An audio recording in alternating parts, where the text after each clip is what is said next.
Motherfucker, I'm so sick of motherfuckers talking shit about Joe Biden. Katt Williams, comédien, acteur, homme à beaucoup de talent, nous allons essayer un peu de décrypter son portrait. Katt Williams, de son vrai nom, Mike Asher Williams, né le 10 septembre 1971 en Cincinnati, Ohio. C'est un comédien, acteur et rappeur américain. Il a grandi dans une famille de 7 enfants et a eu une enfance marquée par des défis. À l'âge de 13 ans, il a remporté un concours de talent à San Francisco, marquant le début de sa passion pour le divertissement.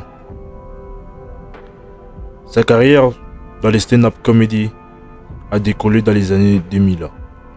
Se démarquant par son style unique, son humour incisif et ses observations pointues sur la vie quotidienne.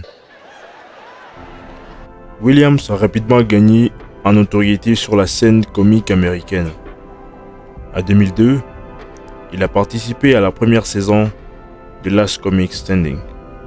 Et bien qu'il n'ait pas remporté le concours, il a gagné en visibilité. Au fil des années, Katt Williams a multiplié les apparitions dans des émissions de télévision, des films et des spectacles de stand-up. Il a joué dans des comédies à succès telles que Friday After Next en 2002, Norbit, And dandelion salad on a bed of rice. No talking. It's time to get back to the wedding. When you talking about love, brother. Sa performance dans The Pimp Chronicles, première partie, a été particulièrement acclamée. Cependant, sa carrière a également été ponctuée de controverses. But Taraji P. Henson got extremely emotional. They're vastly underpaid. It's the math is not math. Donc pour ceux qui n'ont pas l'information, il y a quelques jours, Katt Williams est passé au podcast de Shay Shay et ils ont parlé de beaucoup de sujets concernant des stars hollywoodiennes. Et Katt Williams, il a donné des vérités que beaucoup déjà ignoraient au fait. Et là, il a donné des réalités que les fans ont été surpris et choqués à entendre. Parlant de Steve Harvey, Kevin Hart et d'autres comédiens qui sont toujours dans Hollywood et c'est tapent beaucoup d'argent. Et lui, là, il essaie un peu d'expliquer en donnant des vérités qu'on ignorait tous.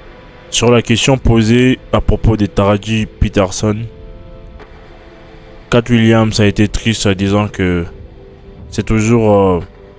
ça fait toujours mal que c'est nous, le black, on a toujours ce problème parce que quand il y a un des nôtres qui crie à l'aide, on prend ça comme une blague.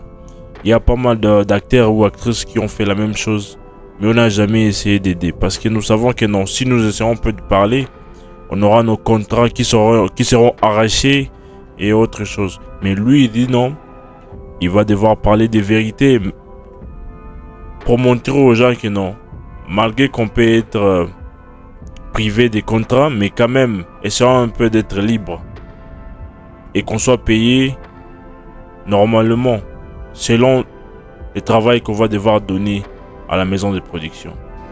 It was the saddest thing ever. L'arrestation et les problèmes juridiques. Malgré ces défis, Williams a continué à persévérer dans le monde du divertissement. Katt Williams est également connu pour son engagement dans la musique, avec quelques incursions dans les rap. Sa personnalité excentrique et ses choix de sa carrière non conventionnels ont contribué à faire de lui une figure emblématique de la culture comique contemporaine. Celui qui est considéré parmi un des plus bons de tous les temps, sa vie personnelle a été sujet à des hauts et des bas. Mais Katt Williams reste une force indéniable dans le monde du stand-up comedy, laissant une empreinte durable sur la scène de divertissement.